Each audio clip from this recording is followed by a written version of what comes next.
আচ্ছা শফিক, একটা কথা বলবো? হ্যাঁ বলো। দেখো, আমার না তোমার সাথে রিলেশনটা কন্টিনিউ করা সম্ভব হচ্ছে না। কেন? আহ, বাসা থেকে দেখো ছেলে দেখতেছে, আর অনেক ভালো ছেলে দেখছে আমার ফ্যামিলি তো। আর তুমি তো জব টপ করো না, আমার মনে হয় না এখানে আমাদের আর আগানোটা সম্ভব।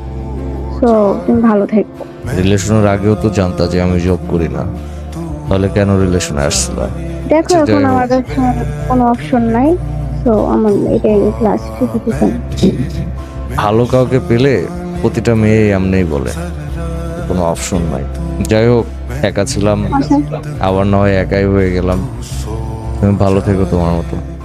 मैं आह भरूं, तू हाय करे, बेचैन लिखूं, बेचैन हो तू, फिर बेचैनी का काटूं, तुझे चैन जरा